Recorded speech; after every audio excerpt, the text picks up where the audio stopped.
ជំរាបសួរអតិថិជនរបស់ក្រុមហ៊ុន Sunshine Micro ទាំងអស់គ្នាជួបគ្នាសាជាថ្មីម្ដងទៀតដែរជាមួយនឹងខ្ញុំ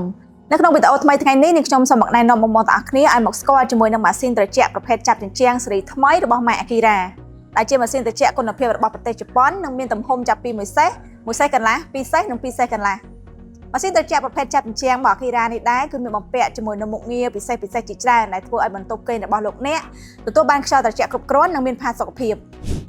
ដោយមានបំពាក់ជាមួយនឹងបច្ចេកវិទ្យា Climate Friendly គឺជាបច្ចេកវិទ្យាដែលជួយបញ្ចេញភាពត្រជាក់ឲ្យសមស្របទៅតាមបរិយាកាសរួមទាំងជួយសន្សំសំចៃភ្លើងបន្ថែមផងដែរជាមួយនឹងមុខងារ Fast Cooling គឺជាមុខងារជួយបង្កើនភាពត្រជាក់ឲ្យឆាប់ត្រជាក់សព្វពេញបន្ទប់លឿននៅពេលដែលយើងបើកម៉ាស៊ីនត្រជាក់នេះភ្លាម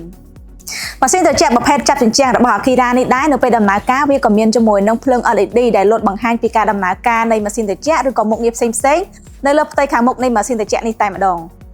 វាក៏មានបំពាក់ជាមួយនឹងតម្រងដើម្បីចាប់ធូលីដីកម្ទេចកំទីនិងបាក់តេរីផ្សេងៗបានយ៉ាងល្អផងដែរ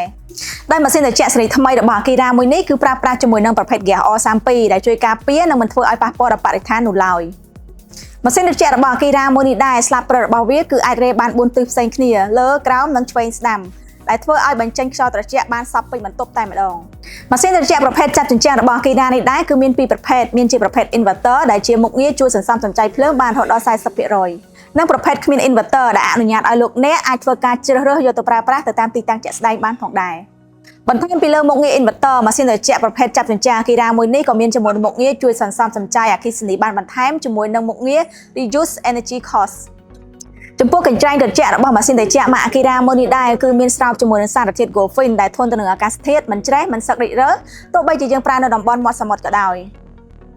សម្រាប់លោកអ្នកដែលកំពុងតែស្វែងរកទិញជាមួយនឹងម៉ាស៊ីនត្រជាក់ដែលមានមុខងារច្រើនដូចនេះនិងមានតម្លៃសមរម្យនេះខ្ញុំសូមណែនាំឲ្យប្រើប្រាស់ជាមួយនឹងម៉ាស៊ីនត្រជាក់ ម៉ាក Akira